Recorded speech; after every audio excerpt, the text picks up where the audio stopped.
Hello,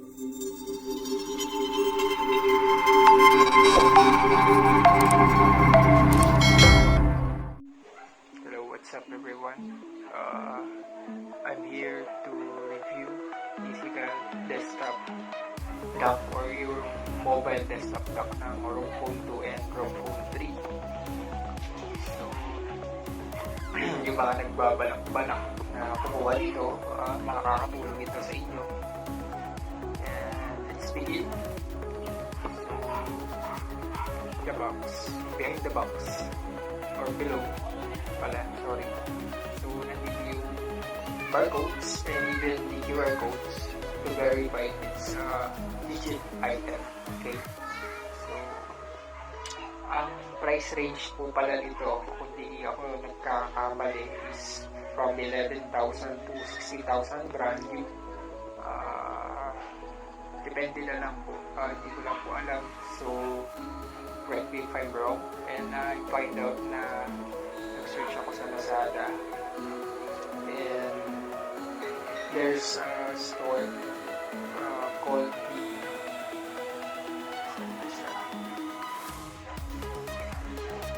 here. Meron silang available sa kanilang local warehouse here in the Philippines, I think. So that is ang overseas.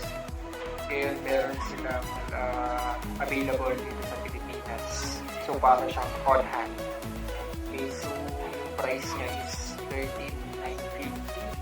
And pag gagamitin ng voucher is 13.650 na lang siya.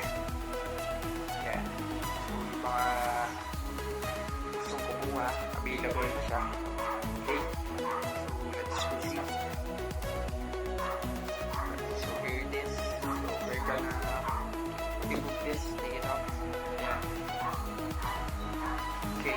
So yun yung napansin. Guys, ito kasama ha. Galing po sa box ng ROG Phone natin. Yan, nilagay ko lang. So here, I will describe the first button here in front. It's the PC and mobile. So, pag kinalik mo sa PC, and meron kang gusto mong tanggalin sa PC na nakatouch pa rin yung connections doon, you can just click it. Okay. So dito, meron siyang LED na nagustuhan ko talaga na nakasync siya mismo sa cellphone. So yung logo natin sa likod pag umiilaw, diba? Kung ano yung ilaw niya, ganun din dito. So, ganda. Lalo pag gabi. Pag madilim pa na, sorry. So meron tayong logo dito ng Republic of Gamers. And okay, dito muna tayo sa side. So, meron tayong SD card dito, slot. Ito yung source papunta sa PC, laptop. So, ito pa, yung display naman, display port.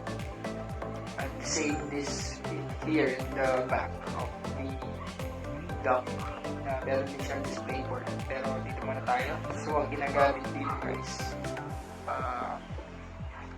ito yung power supply niya. Kailangan mo ng Type-C din o yung original charger mo dun sa ROG Phone 3 and the wall adapter syempre.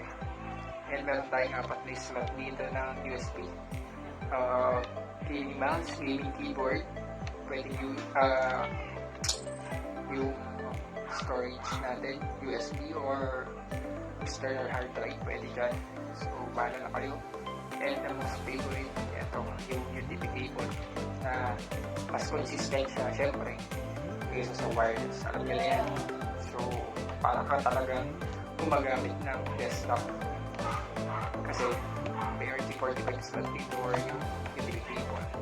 And again, there's a display port and HDMI and headphone jack 3.5mm and microphone. And kung may microphone na, pwede mo ilagay yan while streaming. Maganda yan. Live ka direct dun sa YouTube channel ko. And yun lang, gamit yung game genie natin. So, kayang-kaya yan. And ito pa. Mayroon siyang built-in fan here na pwede siyang automatic, pwede siyang i-level. Siguro parehas ito ng Aero Active Cooler 3 na makikita mo doon mismo sa game gini natin. So, yun muna. So, ito yung itsura ng physical dock natin sa mobile desktop dock ng ROG Phone 2 and 3. Ayan. So, ito yung sa below. So, nandito nga desktop dock sabi niya. So, nandito yung barcode niya. Yan. So, kung ako yung tatanungin, sulit siya guys. Kasi, I've tried this and yun nga, sobrang excited. Ayan, binuksan ko na agad and tinest ko na agad. Natry ko siya sa pag-browsing, sa pagre-reply sa messengers, ganyan, and Facebook, even the games na Genshin Impact. So, solid talaga. So, I'm so happy na nakakuha ko. Rare yata yung ganitong dock natin. Okay. So, yun nga. Diba, available naman kay store, Lazada. So, yung mga gusto, thumbs up. Ganda talaga. So, yung pag dinagay mo siya, programmable button. And, sulit talaga siya.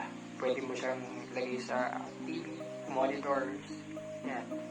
So, mas lalaki siya para ka talagang gumagamit ng computer. Okay, so that's all. See you on hands-on.